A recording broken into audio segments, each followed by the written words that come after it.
मंत्र पाठ। ओम सहना ववतु सहनौ भुनक्तु सह वीर्यं करवावहै तेजस्विनावधीतमस्तु मा विद्विषावहै। ओम शांति शांति शांति। चलिए, सभी को सादर नमस्ते। पिछले पाठ में कोई शंका है किसी को? किसी प्रकार की शंका नहीं है? जी नहीं आचार्य। चलिए आगे चलते हैं। तो स्वर हो गया की भूमिका बता दी स्वर के संबंध में। अब जो है व्यंजन का लक्षण कर रहे हैं। तो व्यंजन का मतलब है अन्वग भवति व्यंजनामिति। ये महाभाष्य का है, अष्टाध्याय पहला अध्याय है, पाद 2 है, सूत्र संख्या 29 है, आहनिक 1 है। तो इसमें जो है ये वार्तिक है अन्वग भवति व्यंजनामिति। बोलने के अन्वग भवति पदच्छेद करेंगे तो अन्वक अलग है। अन्वक प्रथमा विभक्ति एक वचन है, ककारांत। और भवति जो है भू धातु लट लकार प्रथम पुरुष एक वचन है। व्यंजनम अकारांत नपुंसकलिंग प्रथम पुरुष प्रथमा विभक्ति एक वचन है, इति अव्ययपद है। तो अन्वक, तो अन्वक में अनु उपसर्ग है और अक धातु है।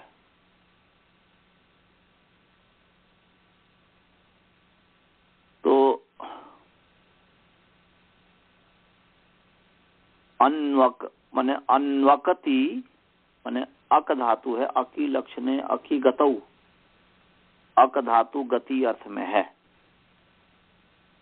तो अन्वक का अर्थ हुआ कि अनुगच्छति इति अन्वक, अन्वकति इति अन्वक, ये कर्तार्थ में है अन्वक। तो अर्थ हो गया कि अनु माने पश्चात, अनु माने पीछे, अनु माने बाद, अक माने चलने वाला। तो बाद में पीछे में जो चलने वाला होता है उसका नाम व्यंजन होता है। अर्थात जो पीछे पीछे चलने वाला होता है, अर्थात किसी के सहारे से जो चलने वाला होता है उसका नाम व्यंजन होता है। ये इसका मतलब है। इसी बात को महर्षि दयानंद जी कहते हैं कि जिनका उच्चारण बिना स्वर के नहीं हो सकता वे व्यंजन कहते हैं। इन्होंने फलितार्थ बताया है। शब्दार्थ है कि अन्वक पीछे चलने वाला, किसी के सहारे से चलने वाला व्यंजन कहलाता है, व्यंजन होता है। समझ में आ गया जी? जी आचार्य। हाँ जी। अभी प्रतीक जी आप समझ गए? हाँ आचार्य जी। अब जो है स्वर और व्यंजन के लक्षण हो गए। व्यंजन कितने हैं? 33 है व्यंजन, वो तो जानते ही हैं। वर्ग हो गया 25, अंतस्थ और ऊष्म तो हो गया 25, 25 8 33, 33। अब आगे जो है हम जो प्रोनाउंसिएशन करते हैं, प्रोनाउंसिएशन जो करते हैं, उच्चारण जो करते हैं, तो उच्चारण करने वाले के अंदर क्या क्या क्वालिटी होनी चाहिए, क्या क्या गुण होना चाहिए, इसके संबंध में बता रहे हैं कि उच्चारण करने वालों के जो गुण गुण, एट्रीब्यूट्स, ये होना चाहिए, प्रयास करना चाहिए कि ये सब हम धारण करें यदि हम उच्चारण करते हैं अक्षरों का, स्वरों का, वाक्यों का इत्यादि। तो यहाँ पर जो है वर्ण का प्रसंग है, अक्षर का प्रसंग है, इसलिए अक्षर लीजिए। वाक्य में भी ऐसे ही होना चाहिए। बोल रहे कि माधुर्यम अक्षर व्यक्ति पदच्छेदस्तु सुस्वरः धैर्यं लय समर्थम च षडेते पाठका गुणाः। बोल रहे हैं कि एते षट पाठका गुणाः सन्ति, पाठका गुणाः सन्ति। ये 6 पाठक के, पढ़ने वाले के गुण हैं। वह 6 क्या क्या है? तो सबसे पहला जो गुण है जिसका नाम है माधुर्य, दूसरा जो गुण है जिसको कहते हैं अक्षर व्यक्ति, तीसरा गुण है पदच्छेद, चौथा है सुस्वर, और 5वां गुण है धैर्य, धीरता, और 6ठा गुण है लय समर्थ। ये 6 गुण है पाठक के। ये 6 गुण पाठक के अंदर, वर्णों के उच्चारण करने वालों के अंदर होना चाहिए। जब वर्णों का उच्चारण कर रहे हों, जब वाक्य का उच्चारण कर रहे हों, तो सबसे पहले माधुर्यम। माधुर्यम अकारांत नपुंसक लिंग है, सभी प्रथमा व्यक्ति एक वचन है। ये अकारांत नपुंसक लिंग है, अक्षर व्यक्ति है, इकारांत है, और पदच्छेद अकारांत है, सुस्वर अकारांत है, धैर्यम नपुंसक लिंग अकारांत है, लय समर्थम जो है अकारांत है। तो यहाँ पर माधुर्यम का अर्थ हुआ मधुरस्य भावः इति माधुर्यम, मधुरस्य भावः इति माधुर्यम। थोड़ा सा रुक जाइए, किसी का फोन आ रहा है थोड़ा।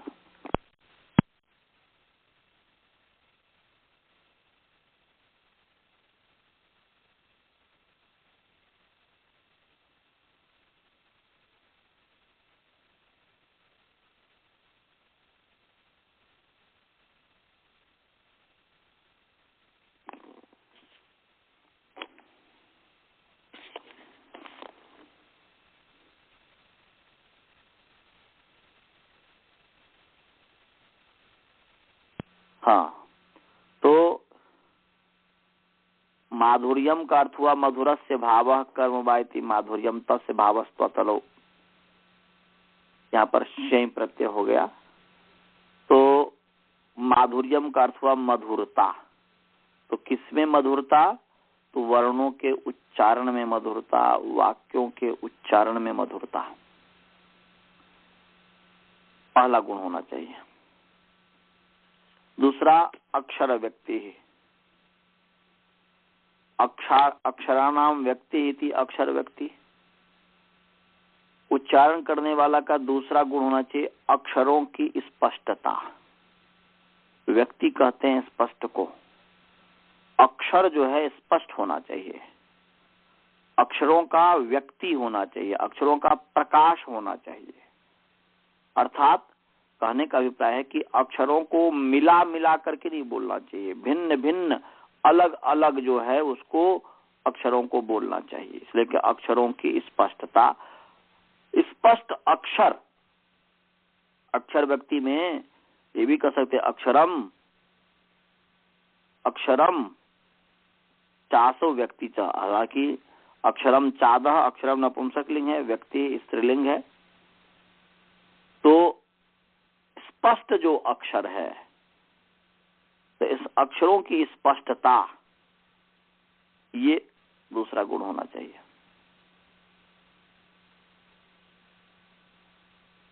आगे है पदच्छेदः। वो तो अक्षरों की स्पष्टता की बात थी, अक्षर होना चाहिए स्पष्ट, अक्षरों के स्पष्ट का होना। व्यक्ति में 3 प्रत्यय है, तो अक्षरों के स्पष्ट का होना, अक्षरों के प्रकाश का होना, अक्षरों को नहीं खाना, जैसे कि अंग्रेजी में खा जाते हैं। अंग्रेजी उसी का नाम है जो जितने अशुद्ध से अशुद्ध हो, क्योंकि इतने खाते हैं अंग्रेजी में कि खाते खाते खाते यदि ऑफ्टेन है तो उसको टी साइलेंट करके ऑफेन कर दिया, कहीं पर और कुछ साइलेंट हो जाता है, वह उस वर्ण होता है परंतु उसका उच्चारण नहीं होता। ऐसा क्यों नहीं होता? क्योंकि व्यक्ति के जब ये वाक्य बना होगा, जब ये शब्द होगा, जब ये इस तरीके का अक्षर होगा, उस समय जैसे साइकोलॉजी है, साइकोलॉजी में पी साइलेंट है, वर्तमान में पी साइलेंट है, परंतु कभी जमाना होगा जिसमें कि पी साइलेंट नहीं होगा, वह पी छूता होगा उसको। जैसे हिंदी में भी संस्कृत में भी होता है कि वह उसको छू रहा होता है, परंतु वो ध्यान से नहीं देखने से तो लगता है कि वह बोला नहीं गया वह वर्ण, परंतु बोला जाता है। अब जैसे प्सा प्सा प्सा, अब प्सा प्सा बने, अब सा करके प यदि खाले प्यासा व्यक्ति, प्यासा प्यासा, तो हालांकि यहाँ पर प तो स्पष्ट दिख रहा है, परंतु कुछ ऐसे हिंदी में भी हैं, संस्कृत में भी आपको दिखेंगे, लगेगा कि वह उसको खा गया, परंतु खाता नहीं है ध्यान से देखने से। ऐसे ही कभी साइकोलॉजी में पी साइलेंट नहीं होगा, परंतु व्यक्ति की प्रमाद के कारण, लापरवाही के कारण, अज्ञानता के कारण जैसा समाज में हुआ उस तरीके से बोलना हो प्रारंभ हुआ और पी को खा गया इस तरीके से। क्यों? इसलिए खा गया कि उसके वर्णों के उच्चारण में व्यक्ति नहीं थी, अक्षरों की व्यक्ति नहीं उसके अंदर थी। ऐसे ही हिंदी में भी है, हिंदी में भी हम खा जाते हैं। राम अनंत, अनंत को हम अनंत नहीं कहते, अनंत कहते हैं। प्रतीक को प्रतीक कहते हैं, वहां पर हम अ खा गए, ये लापरवाही के कारण। तो और जिसको हम खा गए, अब हिंदी में यदि प्रतीक कहेंगे तो कहेंगे देखो कैसा है, प्रतीक प्रतीक, अनंत तो अनंत, कुलदीप, कुलदीप अशुद्ध है, प्रतीक शब्द अशुद्ध है। कुलदीप प कहिए, हिंदी में कहना तो कुलदीप संस्कृत के आधार पर, क्योंकि वो खा गया व्यक्ति हिंदी में। तो इसलिए खा गया क्योंकि अक्षर व्यक्ति पर ध्यान नहीं दिया, इसीलिए दूसरा गुण होना चाहिए अक्षर व्यक्ति। तीसरा गुण है पदच्छेद, अक्षरों के अलावा फिर पदों का भी जो छेद होना चाहिए, अलग अलग, जिस पद को हमें अलग अलग करके बोलना है उसको अलग अलग करके बोलना चाहिए, पृथक पृथक करके बोलना चाहिए। तो इसलिए कहा कि पदच्छेद। और फिर जो है चौथा जो है सुस्वर, सु माने सुंदर, स्वर माने ध्वनि, सुंदर ध्वनि होना चाहिए, ध्वनि की सुंदरता होनी चाहिए। वर्णों के उच्चारण में मधुरता, माधुर्यम और सुस्वर में अंतर ये है, माधुर्यम जो है उच्चारण में जो मधुरता की बात करता है, मधुपना की मीठेपना की बात करता है, परंतु सुस्वर में सुंदर ध्वनि की बात करता है। कोई जरूरी नहीं है, कोई आवश्यक नहीं है कि हमारे वर्णों के उच्चारण में यदि मधुरता हो तो ध्वनि में भी मधुरता आ जाए, ऐसी कोई आवश्यकता नहीं है। कितने व्यक्ति की ध्वनि में मधुरता होती है परंतु अक्षरों में मधुरता नहीं होती, अक्षरों के उच्चारण में प्रोनाउंसिएशन में जो है मधुरता नहीं होती। तो इसीलिए सुस्वर, सु माने सुंदर, स्वर माने ध्वनि, सुंदर ध्वनि। और आगे है धैर्यम, धैर्य माने धीरस्य भावः कर्म वाइति धैर्यम, धीर का होना, धीर का अर्थात बोलते समय अपने धैर्य को, पैशेंस को नहीं खोना है, पैशेंस के साथ बोलना। ये जो है पांचवा गुण है, वो वक्ता के होने चाहिए। आगे है लय समर्थम च, और लय की समर्थता, लय समर्थ, लय माने उतार चढ़ाव, उदात्त अनुदात्त, स्वरित इत्यादि जो है, कहाँ पर उच्च स्वर से बोलना है, कहाँ पर नीचे निम्न स्वर से बोलना है, कहाँ पर रुकना है, इत्यादि जो है ये लय समर्थ है।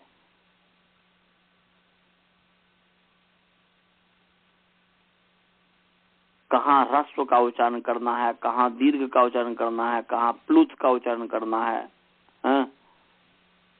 कहाँ पर जीवा किस स्थान के पर प्रयत्न इत्यादि करेगा। तो लय समर्थम, लय का जो समर्थ है, लय के समर्थ का होना जो है,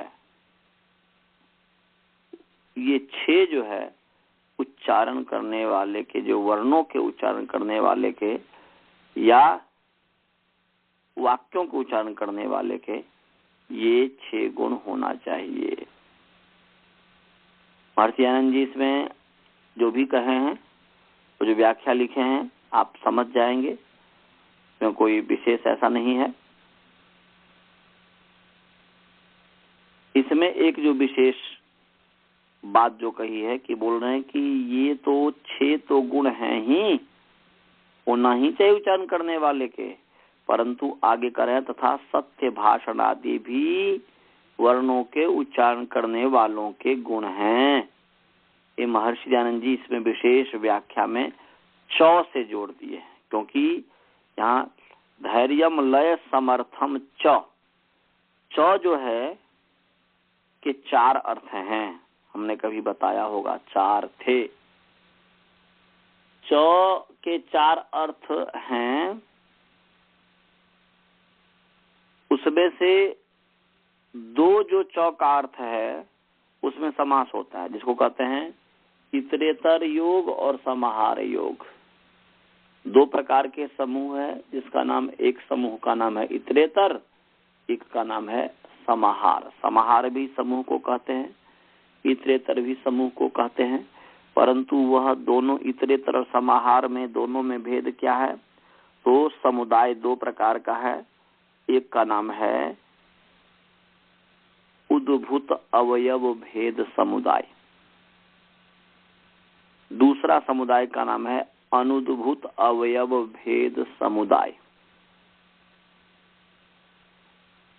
उद्भूत अवयव भेद समुदाय का मतलब हुआ ऐसा समुदाय जिसमें भेद का उद्भव हो, अलग अलग भेद दिखे, उसको कहते हैं उद्भूत अवयव भेद समुदाय। जैसे कि फॉर एग्जाम्पल, आपके पास यू हैव 10 काउज,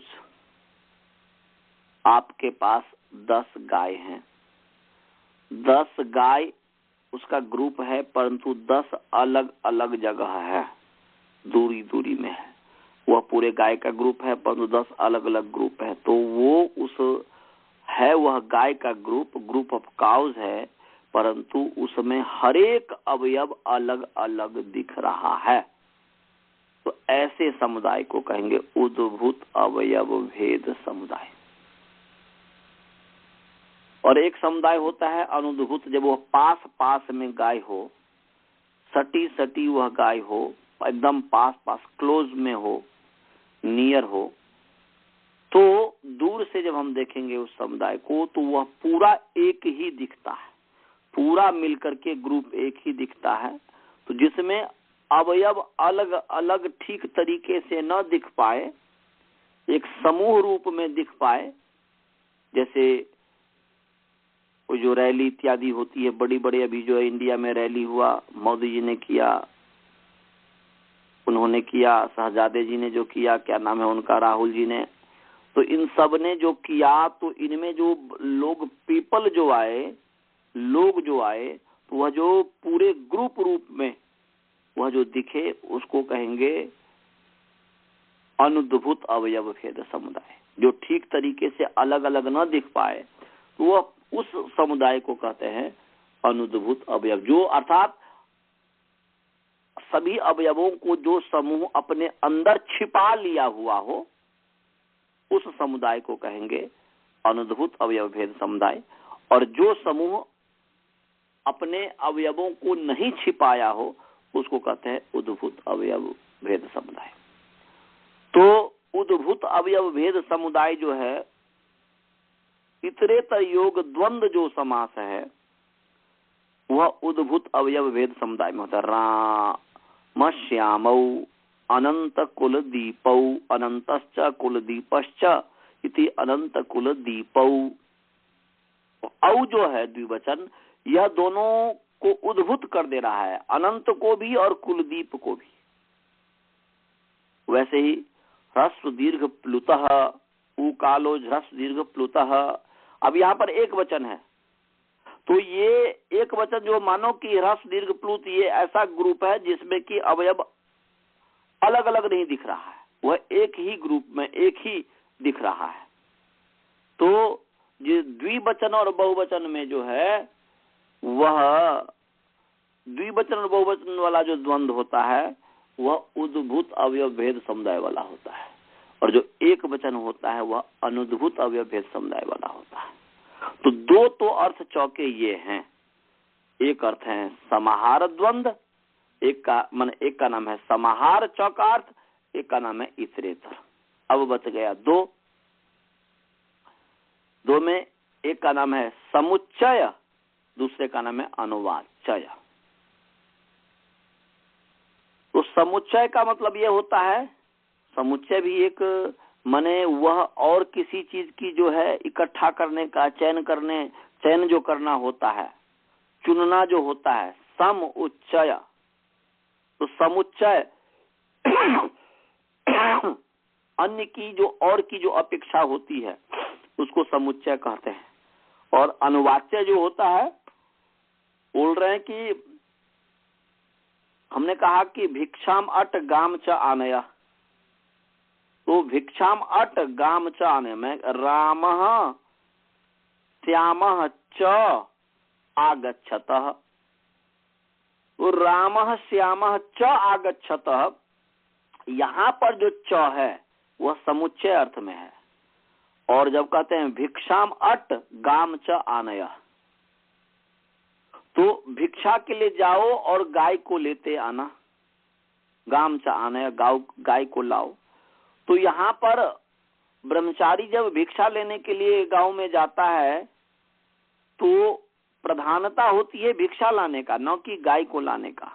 इसका मतलब है कि भिक्षा के लिए जाओ, यदि रास्ते में गाय मिले तो उसको भी ले आना, कोई जरूरी नहीं, आवश्यक नहीं है कि गाय को लाना, प्रधानता है भिक्षा लाने की। तो वहां जो च है वह अनुवाच्य अर्थ में है, वह उसका सभी मतलब जो है, ये नहीं है कि भिक्षा के लिए जाओ और गाय को भी अवश्य लाओ, इस तरीके की अपेक्षा नहीं है। तो वह अनुवाच्य है। अनु का अर्थ हुआ पश्चात, अनु आचय आ अर्चय, तो बोल रहे हैं कि अनु माने पीछे पीछे, वह जो है भिक्षा लाएंगे पीछे पीछे, यदि बाद में गाय मिले तो पीछे पीछे साथ में गौ भी ले आना। तो चौ के जो चार अर्थ हुए, समुच्चय, अनुवाच्चय, इतरेतर और समाहार, उसमें से दो तो समास में होता है, समास होता है। बच गया दो, समुच्चय और अनुवाच्य में समास नहीं होता। तो जो च है वह च समुच्चय अर्थ जब देता है तो और की अपेक्षा रखता है। रामः श्यामः मोहनः, च राम श्याम और मोहन। तो राम श्याम, हालांकि इसका राम श्याम मोहन और कौन अब है नहीं वहां पर, तो वही ले लेते हैं। अब इस तरीके में जो होता है वैदिक वेद या श्लोक इत्यादि में, तो यहाँ पर कहा कि लय समर्थम, कहा कि माधुर्यम, मधुरता, अक्षर व्यक्ति, पदच्छेद, सुंदर स्वर, धैर्य, लय समर्थ, और में क्या लेंगे? तो इसी पर हमारे भगवान दयानंद जी ने, महर्षि दयानंद जी ने कहा कि तथा चौ से उन्होंने लिया कि सत्य भाषण आदि भी, ये सब आ गया आदि में, माने सत्य भाषण इत्यादि जो है, सत्य बोलना इत्यादि भी वर्णों के उच्चारण करने वाले के गुण हैं। अर्थात सत्य बोलना भी गुण है, हमें सत्य बोलना चाहिए, मिथ्या नहीं बोलना चाहिए इत्यादि, ये उच्चारण करने वाले के गुण हुए। इसमें कोई शंका कि आगे चले? तो आचार्य जी इसमें जो च है वो समुच्चय अर्थ में है। जी, समुच्चय अर्थ में जी। ओके। तभी तो सत्य भाषण आदि अर्थ आया, ये तो नहीं आएगा। हिंदी आप पढ़ रहे होंगे ना, देखे हिंदी है ना आप सबके पास। महर्षि जी जो कहें कि सत्य भाषण आदि भी वर्णों के उच्चारण करने वालों के गुण हैं, तो ये सत्य भाषण आदि कहाँ से अर्थ लिए? च से अर्थ लिए। समझ गए? जी आचार्य जी, मैं कुलदीप बोल रहा हूँ। मेरा छोटा सा क्वेश्चन है, बोलिए। ये पद छेद के बारे में। तो अब जैसे ये शब्द सत्य भाषण आदि, तो इसमें सत्य और भाषण ये पद हो गए, अलग अलग पद हैं, तो इन ये जो हैं करेक्टली प्रोनाउंस होने चाहिए, सत्य पे पता लगना चाहिए, सत्य फिर भाषण भाषणा। तो अगर जिसको संस्कृत की नॉलेज नहीं है, सारे शब्द उसको मालूम नहीं है, तो उसके लिए तो पद छेद करना मुमकिन नहीं है, उसके लिए मुश्किल है पद छेद करना। नहीं, सत्य भाषण आदि तो ये तो समास हो गया, ये पदच्छेद नहीं है। तो आचार्य जी पदच्छेद का एक बार दोबारा बता दीजिए कि पदच्छेद क्या हुआ फिर? मतलब हुआ कि जैसे कह रहे हैं कि जैसा ह्रस्व, दीर्घ, प्लुत, उदात्त, अनुदात्त, स्वरित, स्वर, तो ये ह्रस्व, दीर्घ, प्लुत, उदात्त ये पदों को अलग अलग करके बोल रहे हैं, ये पदच्छेद हुआ हिंदी में। अच्छा जी, नहीं समझे? माने पदों को अलग अलग करके बोलना जी, ये है कि माने एक पद को दूसरे पद के साथ मत मिला दीजिए। जी, समझ में आया? जी, हाँ, माने अब ऐसा कर देंगे माने ऐसे करके, क्योंकि वो करता है ना व्यक्ति जी, बोलने वाले का। आपके जीवन में कितने बार आया होगा या आता, हमारे साथ तो आता ही है कि एक जहां हमें विराम होना चाहिए, जहां पर हमें रुकना चाहिए, जो स्पष्टता होनी चाहिए इस पद में, वह पद में स्पष्टता न होकर के उसको आगे वाले के साथ मिला देते हैं। जी, ओके, समझ गए? और संस्कृत में पदच्छेद का मतलब रामः पुस्तकम पठति, सभी पदों का स्पष्ट रूप से उच्चारण होना चाहिए। नहीं समझे? जी जी, समझ गया आचार्य जी। जैसे अंग्रेजी में क्या करते हैं, उसको मान ही लिया गया हुआ है। अंग्रेजी में संधि क्या होगा, जैसे मैं कहूंगा हु इज ही, ये पदच्छेद करके हुआ। हु इज ही, ये पदच्छेद करके हुआ। और जल्दी बोलूंगा तो उसको तो चलो ई का कंट्रैक्शन कर दिया, हुज। अब जो है ही को क्या कर देगा, एच को खा जाएगा, ई करेगा हुजी, हुजी, हुजी। माने वो ही में एच खा गया और ई ले लिया। जी जी, तो ये अशुद्ध है, परंतु क्या है कि अंग्रेजी के में चालू है तो उसको शुद्ध मान करके उसी तरीके से किया जाता है। समझ गए? जी जी, हाँ। अब यदि कहेंगे व्हाट इज ही डूइंग, तो क्या कहेंगे, चलो उधर कंट्रैक्शन कर दिया व्हाट्स, अब उधर में ई को एच को खा जाएंगे, व्हाट्स ई डूइंग, व्हाट्स माने what's he doing, what is he doing वो खा जाएगा, व्हाट्स ई डूइंग माने एच को खा गया। अशुद्ध है, परंतु अशुद्धि में भी मतलब जैसा प्रयोग में जैसा चला वैसे उसी को शुद्ध मान लिया गया। संस्कृत के अलावा सब तो अशुद्धि ही है भाषा, जितने चाहे हम हिंदी बोलें, चाहे अंग्रेजी बोले या जो भी बोले, किसी में ज्यादा अशुद्ध है, किसी में कम अशुद्ध है। आचार्य जी हिंदी में तो अशुद्धता नहीं है, हिंदी तो संस्कृत की तरह ही है, लेकिन प्रोनाउंसिएशन में डिफरेंस है हिंदी और संस्कृत के बेसिकली। अदरवाइज हिंदी में भी हम जितने भी भाषाएं हैं संस्कृत के अलावा सब अशुद्ध है, जितने भी। क्योंकि संस्कृत का मतलब होता है भाषा, बोलते हैं एक शुद्ध भाषा को, शुद्ध भाषा का यदि ट्रांसलेशन करेंगे अंग्रेजी में तो क्या कहेंगे, शुद्ध भाषा को अंग्रेजी में बोलिए, प्योर लैंग्वेज, प्योर लैंग्वेज। और संस्कृत में इसका अनुवाद कीजिए।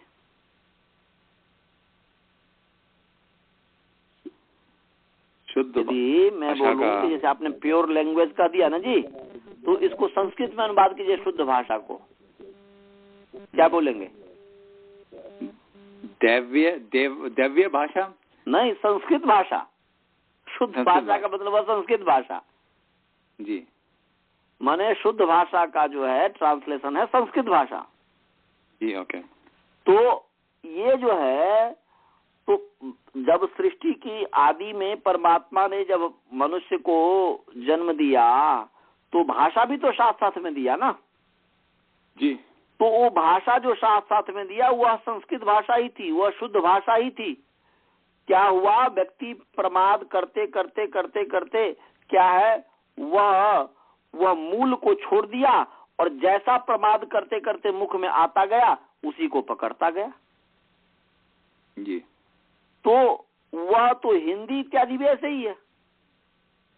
अब जैसे देखिए ना, अब यदि मान लीजिए कि बच्चे के साथ हम तुतला करके बोलते हैं, बच्चे के साथ तो इधर आओ, तुम्हारा नाम क्या है इत्यादि यदि हम तुतला करके बोलते हैं तो बच्चा वैसे ही सीख लेता है।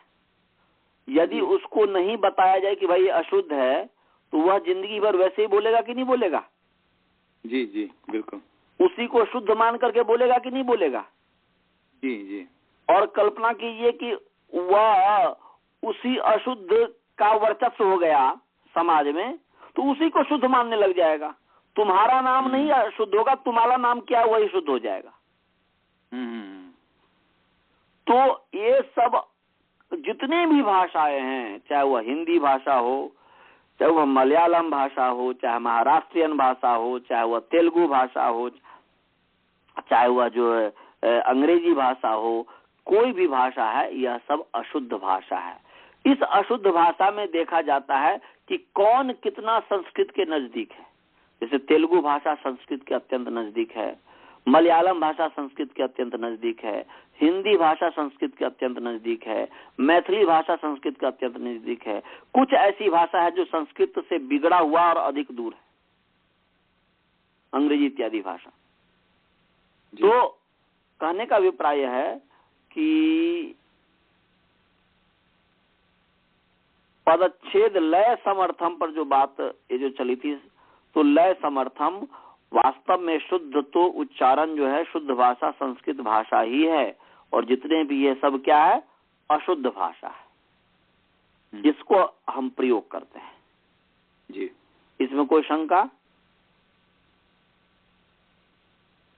जी आचार्य जी, ये शंका यही है कि आपने ये जो कहा ये सब तरफ तो मान्य है। अगर आप ये ले लेंगे भी संस्कृत भाषा जो है वो शुद्ध और बाकी अगर उसे कंपेयर करेंगे तो अशुद्ध हो गई, तो ठीक है। लेकिन अदरवाइज एक डिबेटेबल इशू है कि भाई आप संस्कृत भाषा को क्यों मान रहे हैं शुद्ध और बाकियों को उसके साथ क्यों कंपेयर कर रहे हैं? किसी और भाषा को ले लीजिए, उससे कंपेयर कर दीजिए संस्कृत को।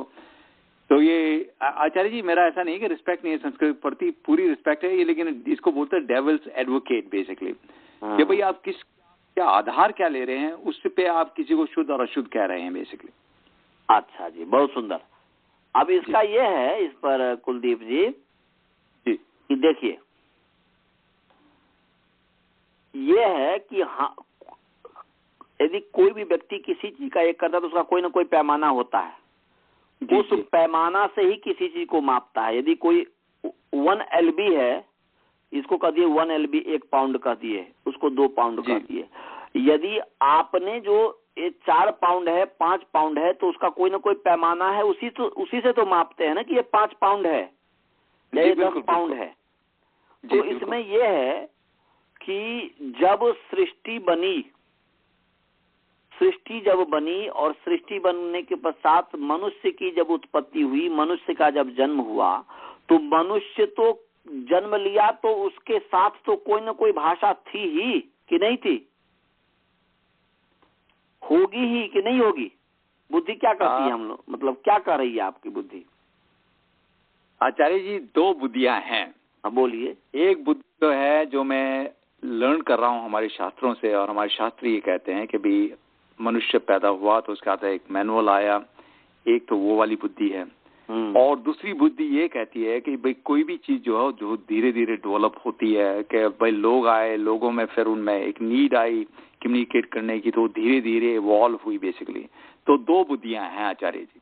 अच्छा, बहुत सुंदर। हालांकि इसका अच्छा से इसका उत्तर हमारे जो है, हमारा जो विद्यार्थी जो है प्रतीक जी, ये बहुत अच्छी तरीके से आपको जवाब दे सकते हैं इसका, परंतु उनसे बाद में डिस्कस कीजिएगा। अभी मैं भी थोड़ा बता देता हूँ। आप कह रहे हैं कि दो तरीके की बुद्धि है।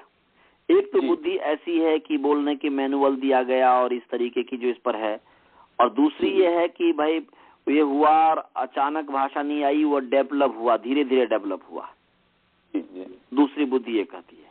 अच्छा जी, अच्छा बताइए कि जब मनुष्य जन्म लिया तो मनुष्य के पास तो स्वाभाविक बुद्धि थी, और आपका कहना है कि वह जो स्वाभाविक बुद्धि थी तो देख देख करके इस तरीके से उसका डेवलप हुआ, उसका विकास हुआ।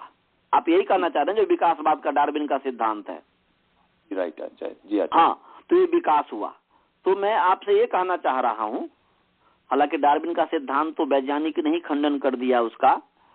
अब यह है, तभी हम थोड़ा सा बुद्धि से ही तौलें कि एक बालक है, आज का जन्म हुआ बालक है, वैज्ञानिक ने तो वो प्रूफ करके दिखा दिया और आपने पढ़ा भी होगा।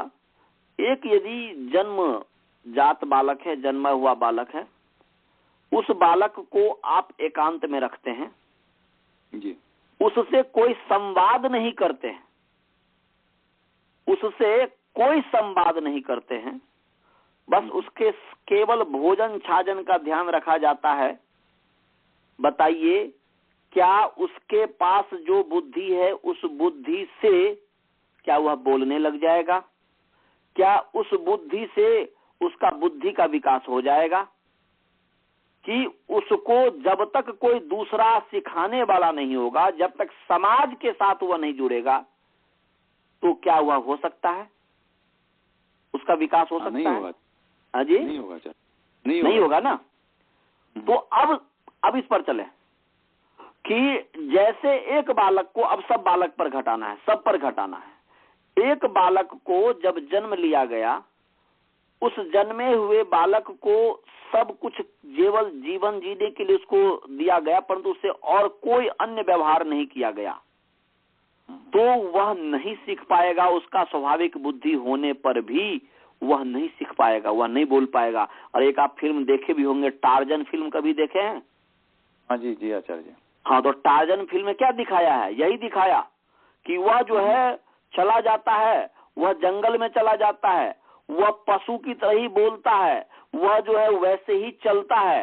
क्यों? क्योंकि वह मनुष्य समाज से उसका बाइकट हो, मनुष्य समाज से अलग हो गया था वह। तो अब यदि सृष्टि के आदि में चले कि कोई नहीं बोलना जानता है, उसका स्वाभाविक बुद्धि है, कोई बोलना नहीं जानता। जब कोई बोलना नहीं जानता तो फिर वह कैसे उस एक दूसरे को, फिर वह उसका विकास कैसे होगा? बोलने में उसका विकास कैसे हो सकता है? उसमें से यदि कोई एक व्यक्ति हो बोलने वाला, तब तो फिर विकास हो सकता है। कोई ना कोई होना चाहिए एक। और यदि नहीं है, कोई भी नहीं है, तो ये बताइए कि उसका विकास कैसे हो सकता है स्वाभाविक बुद्धि होते हुए भी? उसको सिखाने के लिए कोई न कोई अवश्य अलग चाहिए। इससे यह सिद्ध होता है कि सृष्टि के आदि में जब भी मनुष्य की उत्पत्ति हुई तो वह भाषा के साथ ही उत्पत्ति हुई। ये नहीं कि वह विकास दर पर दर करते गया, दर पर दर करते गया। ये जो है, क्योंकि डार्विन ने जो भी कहा है वह तो अनुमान पर कहा है, वह जिस तरीके की बात कर रहा है, और डार्विन का सिद्धांत खंडित हो गया। डार्विन का वैज्ञानिक नहीं उसको ये कर दिया कि ऐसा नहीं हो सकता कि मनुष्य से बंदर हो जाए। तो इसीलिए यही बुद्धि यही कहती है कि सृष्टि के आदि में जब मनुष्य कभी न कभी जन्म लिया ही होगा, तो वह भाषा के साथ ही लिया, चाहे वह एक व्यक्ति भाषा को के लिए ले, किसी न किसी एक को स्वीकार करना पड़ेगा कि जिसने भाषा का ज्ञान दिया। तो उस समय मनुष्य जब जन्म लिया तो वो भाषा का ज्ञान किसको देगा, वह कौन देगा? तो वह जब मनुष्य स्वयं स्वाभाविक बुद्धि वाला था तो वह स्वाभाविक बुद्धि से तो विकास हो नहीं सकता, तो इसीलिए भाषा का देने वाला कोई ना कोई अलग होना चाहिए, और वह अलग है, वही परमात्मा है। उसी परमात्मा ने उसके हृदय में भाषा का ज्ञान दिया, और विशेष वेद का ज्ञान जो है 4 ऋषियों के हृदय में दिया। तो इस प्रकार की वह तभी जो है इस तरीके से हुआ। तो वही जो है परमात्मा के द्वारा जो निश्चित भाषा है, परमात्मा के द्वारा जो बताया, मन परमात्मा के द्वारा दी हुई जो भाषा है, उस भाषा का नाम ही संस्कृत भाषा है। देखो, संस्कृत के अलावा अन्य जितने भी भाषाएं हैं, जितनी भी भाषा है देख लो, उसका उस समुदाय के साथ, उस संप्रदाय के साथ, उस देश के साथ वह जुड़ाव है, उसके आधार पर नाम है। यदि हम जो भाषा बोलते हैं, हिंदी भाषा बोलते हैं, हिंदी से ही पता चलता है कि यह हिंदुस्तान की भाषा है। यदि स्पेनिश भाषा हम बोलते हैं, स्पेनिश सीख कहते हैं, स्पेनिश लैंग्वेज कहते हैं, तो इसका से ही पता चलता है कि यह स्पेन की भाषा है। यदि हम अंग्रेजी कहते हैं, इंग्लिश भाषा कहते हैं, तो पता ही चलता है कि यह अंग्रेजों की भाषा है, इंग्लिश मैन की भाषा है। यदि हम तेलुगु भाषा कहते हैं तो यह तेलंगाना की भाषा है। मलयालम कहने का अभिप्राय है, यदि किसी भी मैथिली भाषा कहते हैं तो मिथिला की भाषा है। अन्य संस्कृत के अलावा जितने भी भाषा है उसका वह देश विशेष से उसका नाम जुड़ा हुआ है, परंतु संस्कृत भाषा ही एक ऐसी भाषा है कि जो किसी देश विशेष से नहीं जुड़ा हुआ है कि यह इंडिया की भाषा है या यह अमेरिका की भाषा है या यह किसी की भाषा है। संस्कृत भाषा में, संस्कृत का मतलब ही है प्योर। मैंने अभी बताया था कि शुद्ध भाषा को जैसे अंग्रेजी में ट्रांसलेशन करेंगे कि प्योर लैंग्वेज, तो ऐसे ही मैं बताया कि हिंदी में यदि शुद्ध भाषा कहते हैं तो शुद्ध भाषा का ट्रांसलेशन क्या करेंगे, तो उसका ट्रांसलेशन ही होएगा संस्कृत में संस्कृत भाषा। इसलिए संस्कृत भाषा ही शुद्ध भाषा है, अन्य जितने भी भाषाएं हैं वह अशुद्ध भाषा है जी। और इस पर कुछ कहना है? नहीं आचार्य जी, आप जो कह रहे हैं और दिमाग में बैठ रहा है आचार्य जी।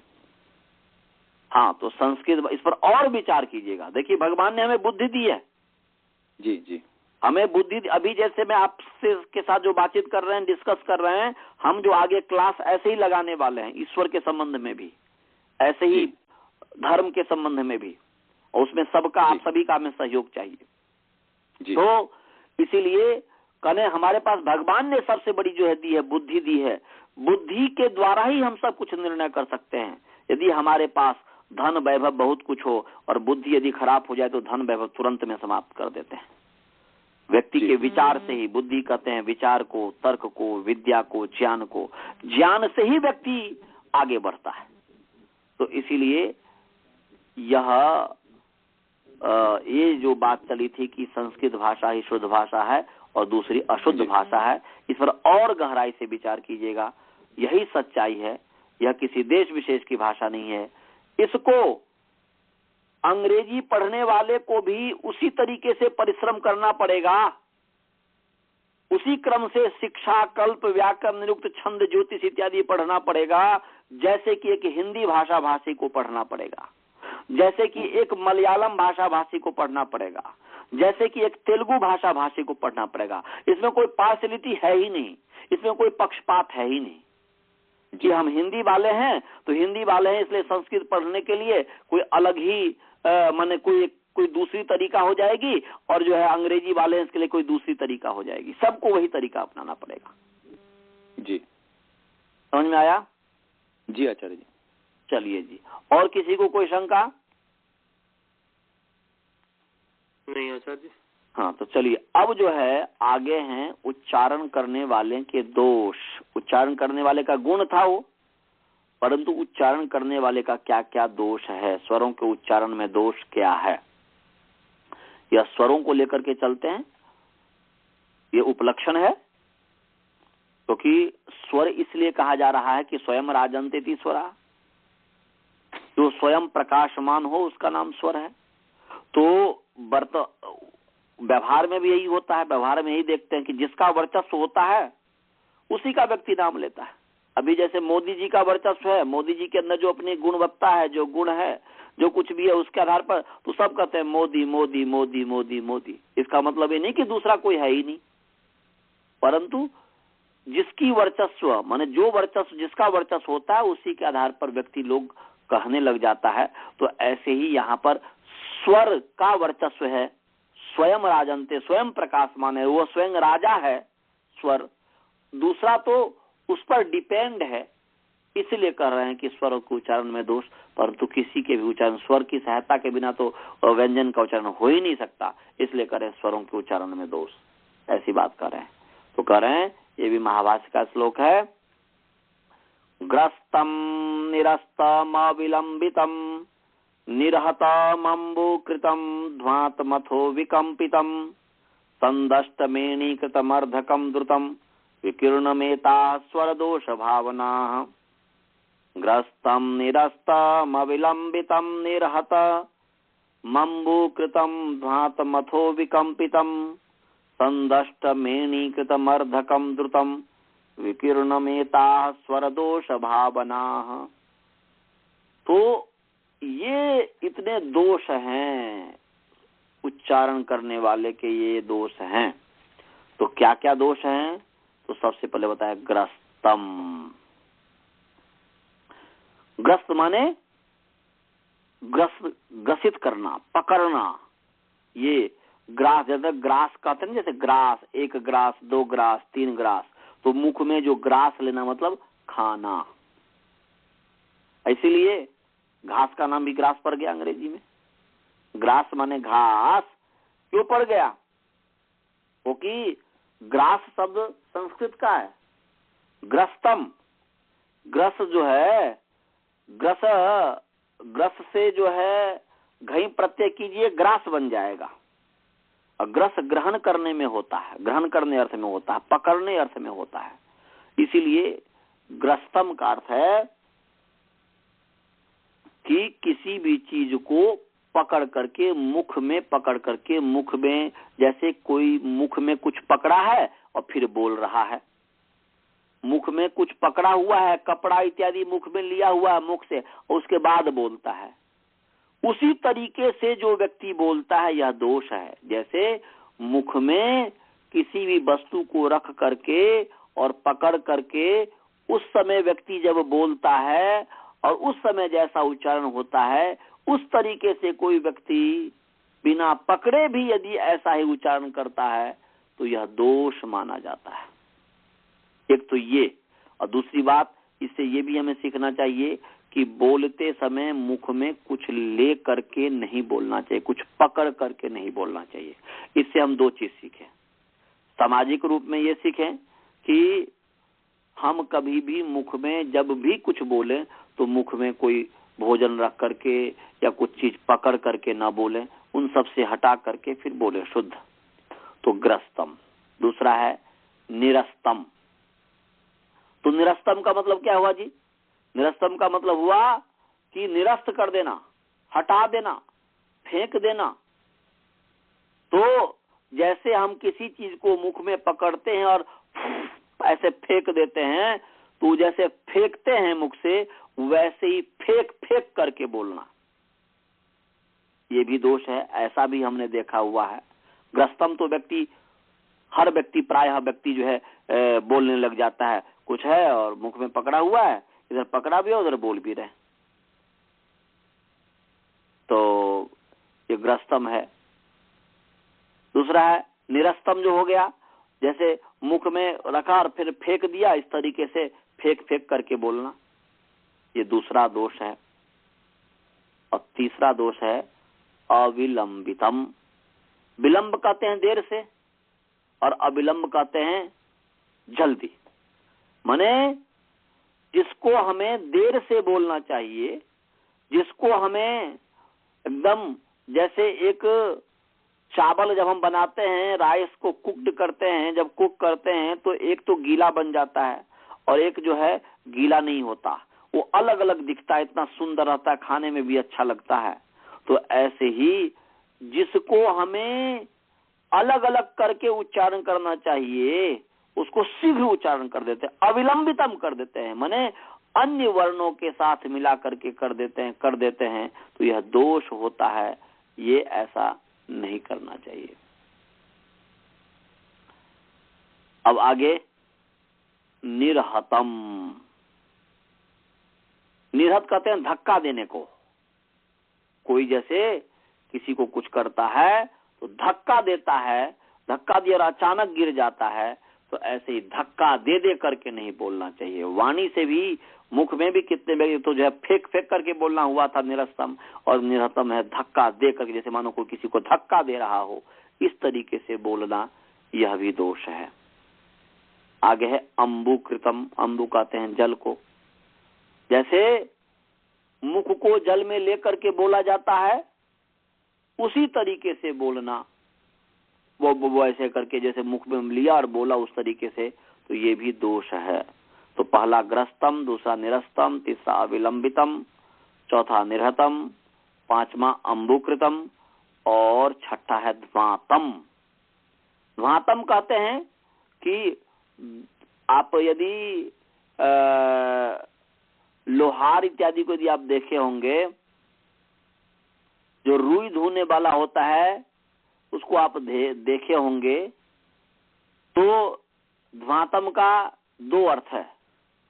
एक तो हुआ कि लोहार का जो भाथी होता है, जो धौंकनी होता है, वो जैसे ऊपर नीचे करते हैं तो अग्नि निकलती है, तो वह जैसे ऊपर नीचे किया, पूरी स्पष्टता नहीं होती है, बस वह वायु निकलता, तो वैसा जो आवाज होता है उस तरीके से है उच्चारण करना।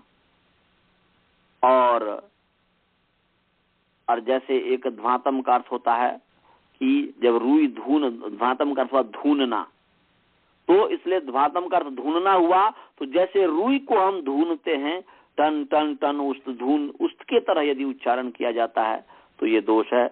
ऐसा दोष नहीं होना चाहिए। और अथ माने और, विकम्पितम, कपा करके मुख को बोलना, ये भी दोष है। कंपन करके नहीं बोलना चाहिए। आगे है संदष्टम, दांत से कुछ काटते हुए बोलते हैं, वो भी नहीं बोलना चाहिए। जैसे दांत से काटते समय काट रहे हैं, बोल रहे हैं, काट रहे हैं, तो जैसे काटते हुए बोलते हैं उस तरीके से नहीं बोलना चाहिए। बोलते एणीकृतम। और एणीकृतम कहते हैं, एणी का अर्थ होता है हरिण को, डियर को कहते हैं, हिरण को कहते हैं।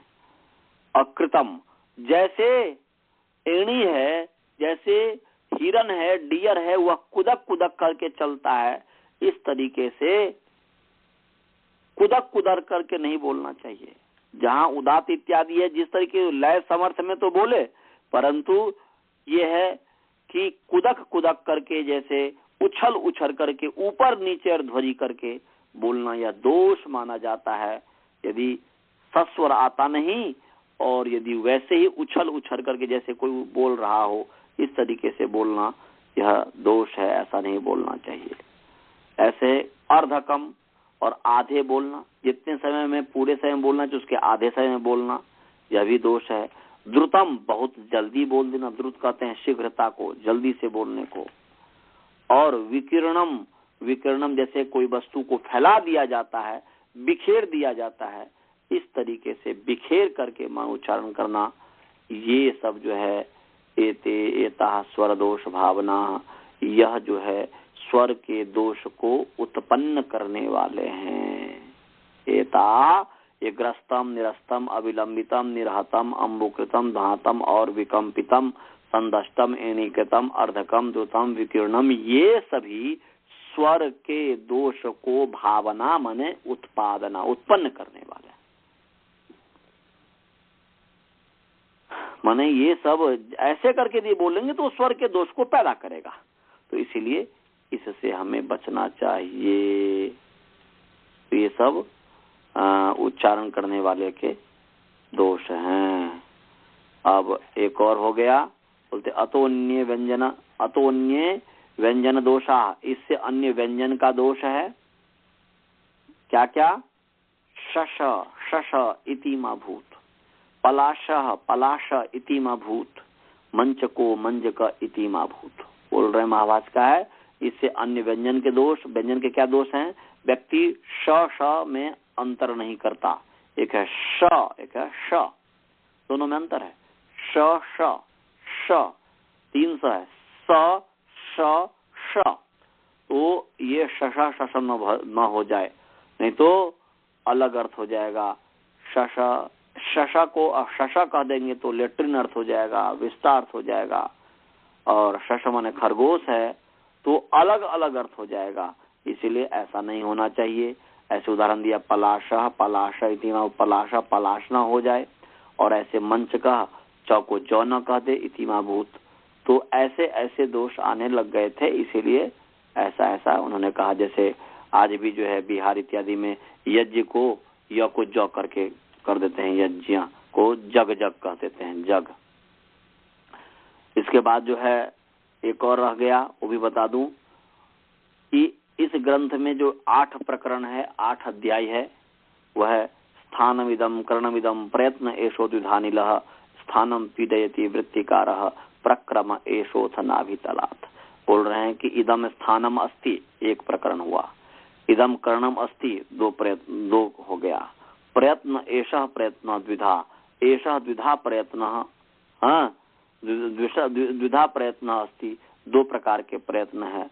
तो एक आभ्यंतरो और फिर बाह्यश्च, तो एक प्रकरण हो गया स्थान, दूसरा प्रकरण हो गया कर्म, तीसरा प्रकरण हो गया आभ्यंतर प्रयत्न, चौथा हो गया बाह्य प्रयत्न, और 5वां है अनिल स्थानम पीडयति, वायु स्थान को कैसे धक्का देता है, ताड़ित करता है, पीड़ा देता है, धक्का पहुंचाता है, आघात पहुंचाता है, उसके लिए 5वां प्रकरण है वायु स्थान को पीड़ित करता है।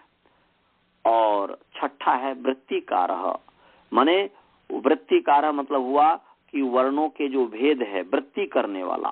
जैसे वृत्ति माने विचार होता है ना योग दर्शन में, योगश्चित्त वृत्ति निरोध, तो वृत्ति अनेक प्रकार के जो वृत्तियां हैं, जो विचार हैं, तो ऐसे ही वृत्ति माने वर्णों के जो अलग अलग भेद है, वह वृत्ति माने यहाँ पर भेद अर्थ है। तो अलग अलग वर्णों के जो भेद करने वाला प्रकरण है कि अ के 18 या 42 भेद इत्यादि है, तो यह वृत्तिकार हो गया प्रकरण। तो ये शायद 7वां हो गया कि 6ठा हो गया? स्थान पहला, कर्म दूसरा, आभ्यंतर प्रयत्न तीसरा, बाह्य प्रयत्न चौथा, अनिल स्थानम पीडयति 5वां, वृत्तिकार 6ठा।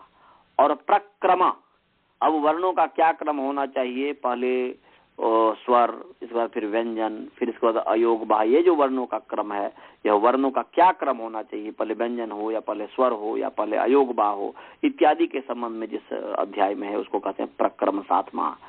तो एषः प्रक्रम अथ और नाभि तलात्। और जो वर्ण का जो उच्चारण होता है वह कहाँ से होता है? नाभि तल से होता है। वह नाभि तल प्रकरण से, माने नाभि तल प्रकरण, वह 8वां जो हो गया नाभि तल प्रकरण हो गया। तो उस नाभि तल प्रकरण में ही जो है आगे जो हम, क्योंकि अब जो है आपको जो पढ़ाया जाएगा लघु पाठ और वृद्ध पाठ, अभी तक तो ये भूमिका थी, तो हम वृद्ध पाठ भी पढ़ाएंगे, लघु पाठ भी पढ़ाएंगे। तो ये 8 प्रकरण है। अब समय हो गया है, अब जो है देखिए भूमिका हो गया। मेरी इच्छा यही है कि आप इसका आप टेस्ट दे दें तो अच्छी बात हो जाएगी। आप लोग टेस्ट देने के लिए तैयार हैं? जी हाँ जी, हाँ जी। कौन नहीं चाहता है टेस्ट देना? चारों चाहते हैं कि हम टेस्ट दें? आचार्य जी हंसी आ रही है। क्यों हंसी क्यों आ रही है आचार्य जी? लेकिन ना ओके, पता नहीं आप टेस्ट में क्या पूछने वाले हैं आचार्य जी। अब कुछ भी हम पूछेंगे, परंतु वही पूछेंगे जो कि आप पढ़े। तो जो आप यदि हिंदी से भी अच्छी तरीके से तैयारी कर लेते हैं ना जी, तो हम आपको हिंदी में क्वेश्चन देंगे जी, हिंदी में प्रश्न देंगे, तो वो जो है तो आप टेस्ट देंगे, आप प्रयत्न करेंगे, प्रयास करेंगे, तो इससे आपको ही लाभ होना है। जी जी जी। और मेरी संतुष्टि हो जाएगी कि भाई हमने जो है परिश्रम किया, अच्छा किया आप लोगों को पढ़ाने में। तो आप लोग तैयारी कीजिए। कब देना चाहते हैं टेस्ट? कभी भी। वर्णोच्चारण शिक्षा की भूमिका और ये जो पहला पाठ पढ़ाया आपने वो उसका टेस्ट ना आचार्य जी? कौन सा पहला पाठ? अभी जो सॉरी भूमिका जो पढ़ाया आपने। केवल भूमिका की अभी लूंगा टेस्ट, उसका अभी नहीं लूंगा। अच्छा, भूमिका का जो पीछे जो अष्टाध्यायी की जो भूमिका चल रही है उसका अभी नहीं, केवल वर्णोच्चारण शिक्षा का जो अभी 8 प्रकरण है, यहाँ तक ये सब भूमिका है वर्णोच्चारण शिक्षा की जी। उसके बाद अब अध्याय शुरू होगा। ये पहला अध्याय है, दूसरा अध्याय, तीसरा अध्याय है, प्रकरण है। तो इसीलिए यहाँ इसकी हम पूछ सकते हैं आपसे कि बताइए कि जो है शब्द की उत्पत्ति कैसे होती है। हम पूछ सकते हैं आपसे कि शब्द किसे कहते हैं। हम आपसे पूछ सकते हैं कि वर्ण कितने प्रकार के हैं जी। बस यही सब पूछेंगे। यम कितने नहीं, प्रकार मैं ये कौन से हैं। जिज्ञासु जी की जो आपने पढ़ाया था ना पहले 2 पार्ट, वो भी इंक्लूडेड है कि जस्ट सिर्फ वर्णोच्चारण? वो अभी इंक्लूडेड नहीं है। अच्छा ठीक, वो अभी इंक्लूडेड नहीं है, अभी यही है। ठीक है आचार्य, समझे? तो कब टेस्ट देना चाहते हैं प्रतीक जी? आप कब देना चाहते हैं? आचार्य जी 2 हफ्ते बाद। 2 हफ्ते बाद तो फिर पढ़ाई नहीं होगी क्या? तो ठीक है, अगले हफ्ते दे देते हैं। हाँ, मतलब ये है, इसमें ऐसा नहीं कीजिए। इसमें है कि थोड़ा, ये तो ज्यादा थोड़े है जी, बहुत ही कम है। तो इसीलिए ये आप इसका टेस्ट जो है अगले रविवार को दे दीजिए। अगले रविवार को? ठीक है जी। अभी जो रविवार आने वाला है ना जी, हाँ, इस रविवार को। तो 3 दिन बाद? अच्छा, नहीं दे सकते? आचार्य जी अगले बुधवार रखते हैं ना। हाँ, तो हाँ ऐसा कर लीजिए, तो अगले बुधवार को ले लीजिए। तो फिर जो है रविवार को आपको मौका मिल जाएगा पढ़ने का। आपको यदि पूछना हो, यदि इसमें कोई शंका हो तो फिर फोन कीजिएगा, नहीं तो आप तैयारी कीजिएगा। ठीक। तो इस रविवार को हम पढ़ाएंगे नहीं जी। वैसे ही यदि आप मैंने एक बार यदि जुड़ना चाहेंगे तो आप ईमेल से सबको भेज दीजिएगा जुड़ने के लिए, यदि आपको यदि कोई शंका हो जी इसके आप लोगों को जी। तो और आचार्य जी आप टेस्ट लेंगे कैसे? लेकिन वो हम आपको क्वेश्चन देंगे ना, आप चिंता क्यों करते हैं? और ये वही मेरा मतलब था आचार्य जी, यानी उसका पेपर आप और हम सब कॉन्फ्रेंस कॉल पे आएंगे, आप क्वेश्चन पूछेंगे, हम उत्तर करेंगे, ऐसा होगा? मौखिक है कि क्वेश्चन देंगे, आपको लिखना है और उसका लिखित ये करना है। फिर मैं पूछूंगा कि भाई इसका आपने क्या लिखा, इसका आपने क्या लिखा। जी, हाँ जी जी जी, समझ गया आचार्य। एक तो ये बात है। दूसरी बात ये है कि आप जो कुछ भी हैं आप स्कैन करके हमें आप ईमेल पे भेज सकते हैं जी। आप जो है स्कैन करके हमारे पास भी ईमेल में भेज दीजिए, क्योंकि हमारे जो प्रतीक जी हैं जो विद्यार्थी, उनको जो है ये ऐसे ही करते हैं। वो घर से पढ़ते हैं और जब परीक्षा लेता हूँ, संस्कृत का परीक्षा लिया तो वो भेज दिए, और फिर जो है वो भी सामने मैंने स्कैन करके भेजे थे, वो भी एक कर रहे थे, हम भी यहाँ पर देख रहे थे कि कहाँ गलती है कहाँ सही है। ठीक है सर, समझ गए? जी समझ गया। हाँ चलिए जी। तो राज भल्ला जी है कि नहीं? है जी, है। हाँ, तो आप समर्थ हैं कि नहीं देने में? पता नहीं आचार्य जी, मेरे पास टाइम शायद हो ना हो। मेरा आजकल कंप्यूटर का काम बहुत चल रहा है ऑफिस का, घर पे भी काम करना पड़ता है कभी कभी आकर। नहीं, परंतु कोशिश कीजिए आप। कोशिश करेंगे, लेकिन समय बहुत कम मिलता है। हाँ, कोई बात नहीं, कोशिश कीजिएगा। चलिए मंत्र पाठ करता हूँ। ओम पूर्णमदः पूर्णमिदं पूर्णात् पूर्णमुदच्यते पूर्णस्य पूर्णमादाय पूर्णमेवावशिष्यते। ओम शांति शांति शांति। आचार्य जी नमस्ते। नमस्ते आचार्य। नमस्ते नमस्ते।